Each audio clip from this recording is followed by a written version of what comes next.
Creek at Oneida. This is Locker Room with Local 5 Sports Director Burke Griffin. Now your host, Burke Griffin. The Saints come marching into Titletown with nothing to play for. But the same can't be said for Green Bay moving forward. With a win, they are in. And now playoff positioning is the only thing that matters moving forward. Get ready for another holiday edition of Locker Room. Good evening and happy holidays. We are live at Thornberry Creek Golf Course for a special holiday edition. If you couldn't tell by the ugly sweater, no, I'm not going to put the hood up just yet. We'll do that in a moment. We're talking Packers Saints Monday Night Football. John Mino, local broadcasting legend, will join us in a moment. But first, let's hear it for the co-host tonight, former Super Bowl champ, defensive back, and interception in the Super Bowl, Jared Bush, everybody. Right. Man, Dude, you did it up. You even got blinking lights. Blinking lights, man. I hope we can wear these every week. I don't think Barry Sidney would have something as cool as that. All right, real quick, what do you think? Him or me? Jarrett, Burke. Jarrett, Burke, who's got the uglier sweater? Jarrett? I think his is actually better looking than mine. Mine's uglier. His is flashier. I guess it's just kind of how we are as people, right? Yeah, for sure. A little flashiness. Long week. They go on the road. Pacific Northwest beat Seattle, take care of business. They beat the Saints tonight. They're a little bit undermanned. They're in the postseason. Yep. There are 4 teams in the NFC and then just a bunch of other teams, right? Yeah. And who do you do they need to make a statement of any kind this last 3 games? Or just win, get in? Maybe beat the Vikings on the road, and who cares about that Chicago game? No, great question, Burke. I think consistency. I think just being that. I think from a defensive rushing standpoint, the rushing game, I would like for that to be consistent. Health, right? Be consistent in that health, the healthy factor, and understanding that, hey, this is the game of long-term and longevity as far as like getting into the playoffs. Stay healthy. Right, and so understanding that when we had at least 15, 16 guys at IR, for the most part, we're healthy. I think we just want to keep elevating the level of play as well as the pass rush, understanding that transition from a 3-4 to a 4-3 in that transitory period, and keep elevating and keep stepping up, to the plate, and keep producing as well as like hopefully we can get Jair Alexander. I'm glad that they're sitting him. At the same time, I would love to see that secondary make plays, even though we're using our depth in that area. You mentioned Jair. For more on the Packers' health status, let's go live to Lambeau Field, where Kyle Malzahn and Lauren Helmbrecht are standing by with the latest injury update from the stadium, Saints-Packers tonight. Thank you, Burke. So, Kyle, the Packers offense has been rolling, but the defense is going to be a little light in this game. Who is out? Well, just like Burke said, Jair Alexander is out. I'm sorry to deliver the bad news, but this will be his 7th game really missed. He had 10 snaps out in Chicago and then re-aggravated his knee. Other than Jair Alexander, Quay Walker's out, someone who I think we knew was going to be out in this one. And then your rookie duo safeties are going to be out within Javon Bullard and Evan Williams. So those are the 4 key guys on defense who are going to be out. And obviously you get Luke Musgrave back in the mix, coming off of IR. Obviously he's probably going to be on a snap count, so he might not be a huge factor in this one, but nonetheless a wrinkle late in the season for Matt LaFleur in his creative offense that he has. But for the Saints, they're missing some really key players. Obviously, quarterback Derek Carr is out, and then so is running back Alvin Kamara. So Spencer Rattler will be starting under center for New Orleans. And to get ready for the temperatures here in Green Bay, ESPN reported that Rattler and the other quarterbacks were in their freezer in New Orleans at 10 degrees trying to go through the game plan. And actually, they were practicing at Preble High School yesterday to again get acclimated to this weather. Burke, will send it back to you while we try to get warmed up. But for Kyle Malzahn, I'm Lauren Helmbrecht reporting at Lambeau Field. How much?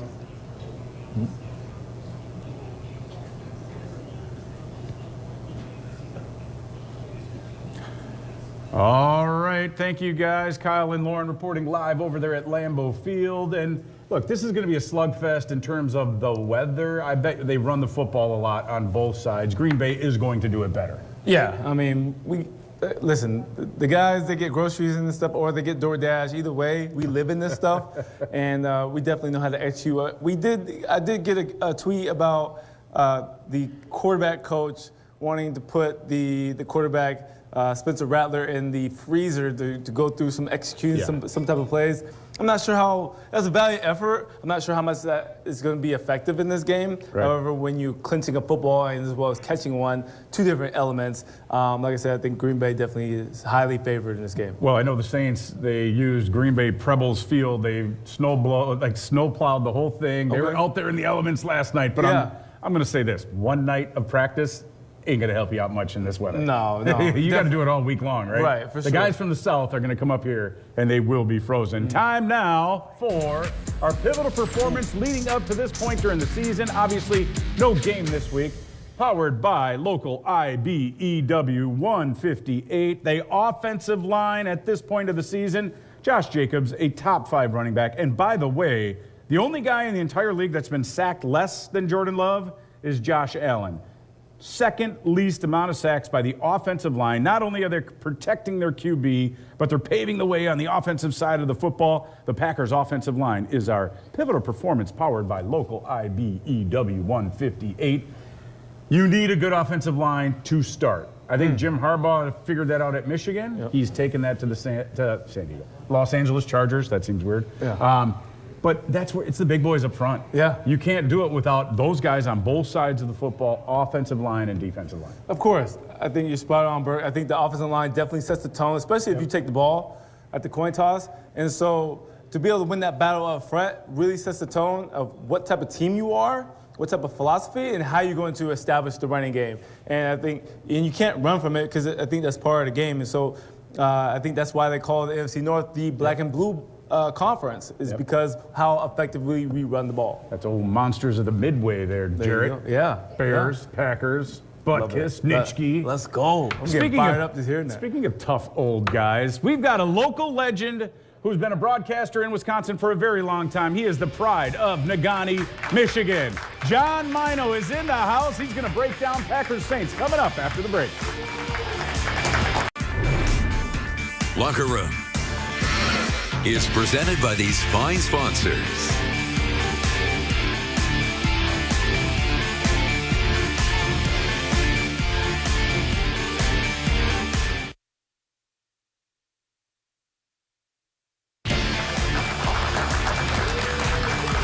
Good evening and welcome to Locker Room. It is a festive crowd. Happy holidays.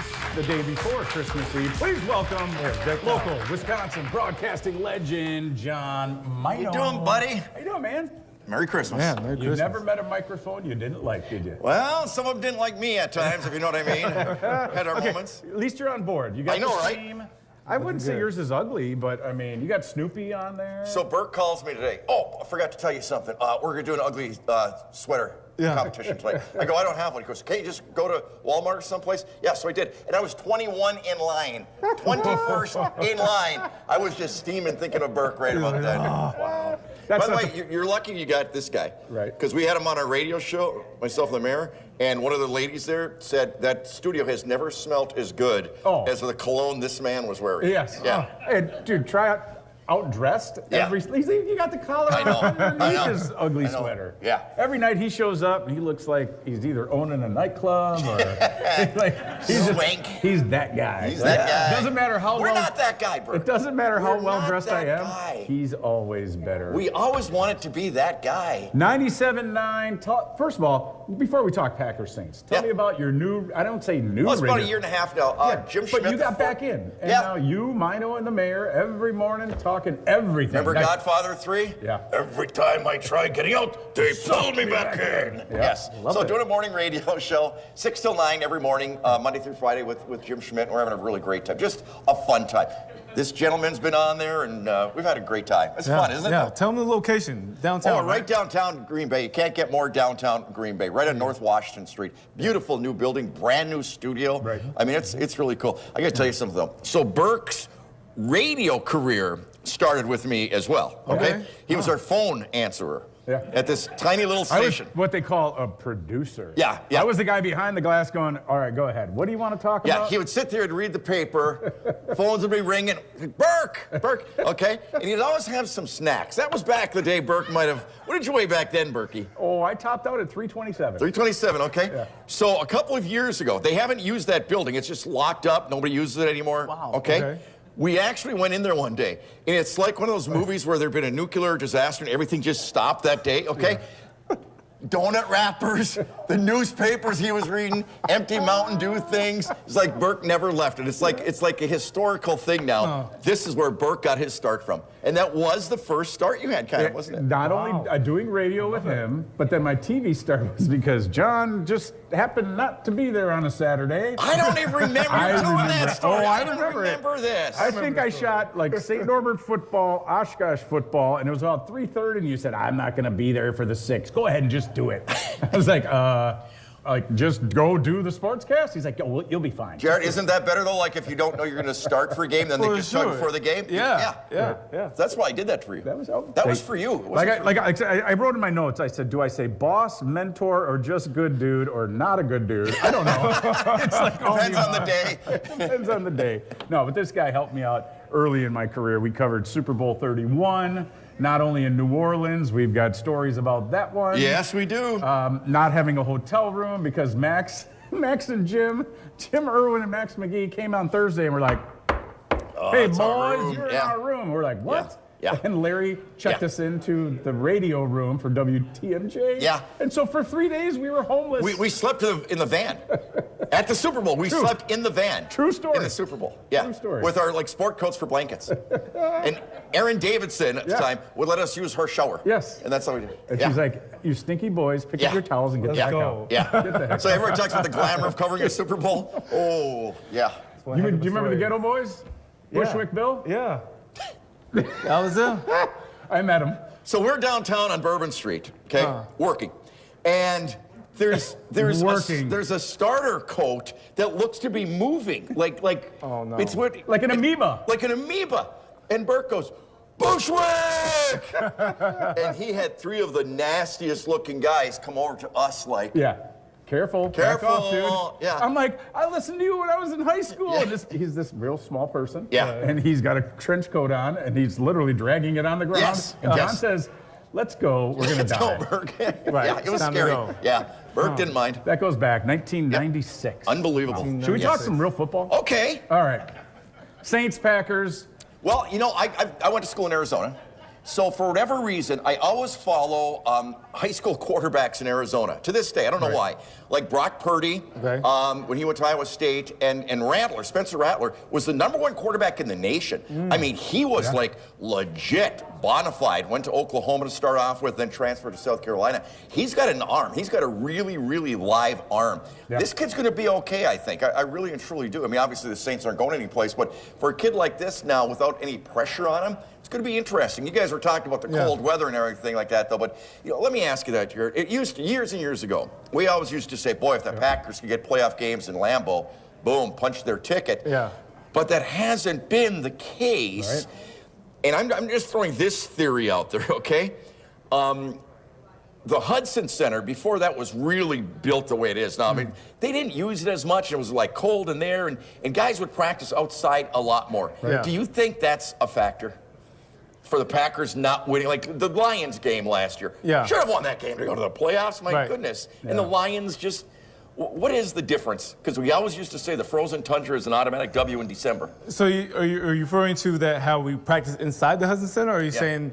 I'm just saying, do the guys just not spend as much time in the cold weather as they used to because the facilities are so good right now? Oh, I hear what you're saying. That's a great question. I think for the most part, based on some of the media video bites, they practice outside for the most part. Okay. I understand that there could be a safety factor or safety risk factor, being that if somebody, were to, be injured possibly, that's on the head coach. But for the most part, I think training outside definitely is a huge huge factor for, especially a warm climate or indoor climate, team to come up and play. My favorite thing of Packers, back in Mike Holmgren days, his first couple of years when it was really cold and they're practicing outside, he used to make John Gruden run and start his car up for him, warm up his car. Remember that? Yes. Gruden would go running out of practice, start up Holmgren's car. And that's part of it, right? I think that's part of the Frozen Tundra's tradition. Absolutely. As well as humble beginnings, too, right? Absolutely. And so I definitely feel that in those humble beginnings, you got to train outside. Yeah. I understand that if we were in a different position, I think, okay, we can maybe train inside, but hey, we're still fighting for a spot in this tournament. You know, one thing I got to ask him, I just remind me of, how come you tried to start a fight after every tackle you made on special teams during your career? You know what? That's a great question. Okay, because every time, you never let a guy, you would always make sure you gave a little something, so the guy be getting up, you'd give him something, every time. You're right. You were so right. Because I was considered the tone setter. Okay. You always wanted to come to the table ready to fight before someone brought you to the table to Got fight. it. Right. And you always wanted to, there was definitely an intimidation factor, I will say that, people. Okay. And so you definitely want to let those people, that presence known early and often. Because if you didn't, you were on the backside of that. And so more times than not, that kind of dictated the win or the loss. And so, did you wear sleeves? I did not wear sleeves. There was only a couple games where I wore sleeves. Okay. I remember it was Chicago, I want to say it was like 08. Oh, that was terrible. I remember that game. That was unbelievable. And then, unbelievable. Awful. And I think the other time, I don't know another other time. 07, I definitely, NFC Championship, I did not wear sleeves. I will say this, when I said he has never met a microphone that he doesn't love, this is not a 2-hour radio show. We're taking a break. John Mino, Jared Bush, happy holidays. More of Locker Room coming up after the break, everybody.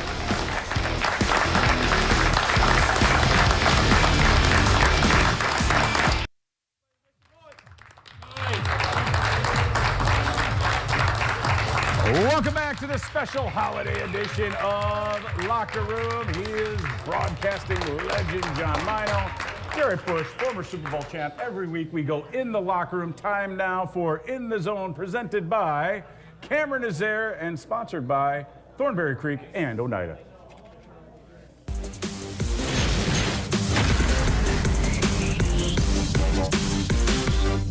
Here with Packers safety Zane Anderson. Zane, this is a very interesting stretch. 4 straight primetime games, 4 straight late games. For someone that's dealt with that before, what is it like gearing up for a later game? What's your, full day process? Yeah, it's kind of everything you asked for, these December games, December to remember, these late stretches, this is when it counts. And so whatever happened before doesn't matter. It's 1 week at a time from here on out. How do you keep yourself engaged in the day when you have to wait so long to play football? I think it's doing a little bit of everything. I look at it a long day as an opportunity to watch some film, chill for a little bit, watch some more film, chill for a little bit. And there has to be that balance, right? You can't just watch film and build it up all day. And so I like having that time to relax, watch film, look over my notes. I look at last season, and at the end of it, a lot of you guys were saying, we just can't wait to get back out there and try to put a full season together with the start that happened a year ago. What's gone into this team being able to put, this is a 14-game stretch where you guys are a win away from the playoffs? Yeah, I think it's great. I think we still talk about it in meetings today. We have to play complementary football with all 3 phases playing their best football. And I think we've had some good success in each part of the game, but all 3 phases playing the absolute best, we still put that together, which I think is I think we can, if we do that, I mean we can show anybody. So welcome to the snow, right? You guys might have a snow game against the Saints. Do you enjoy being out there and playing the snow, playing in the elements, knowing that being in Green Bay, that's most likely going to be a thing come this time? Yeah, absolutely. I think playing in the snow is awesome. It's fun, man. I think you can't beat it, and I think we take advantage of us being in these elements. It's what we play in, and so the fact we can go out and practice it and get ready for that is awesome. Final one for you. These Packers fans have been, they're always unbelievable, but especially this season, knowing you guys are 10-4 and might make a deep run in the playoffs, what's it like having them behind you guys every single day, whether it be on the road or at home? Oh, it's awesome. You can't explain it. If you were in Seattle and you could hear them when they were on offense, and it sounded like it was our stadium. And so it just goes to show how awesome our fan base is, and they're right behind us. Like I tell everybody, we have some of the best fans in the country, and so it's been cool to be a part of.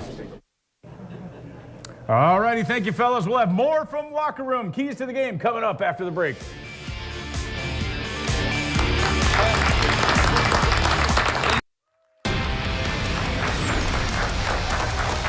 Welcome back to Locker Room time now for our Keys to the Game, brought to you by the Dispensary. First and foremost, stop the run. No Alvin Kamara. Rattle, Rattler. Spencer's a decent player, like John pointed out, but play complimentary football. 15 seconds. Go ahead, John. I think you guys mentioned earlier, whoever is going to pound the ball the best on the ground tonight, that's going to be key. For sure. Take advantage of the secondary. Take advantage of the whole running game, being the top 5 in the offense. He's Jarrett Bush, John Mino. Happy holidays, everybody.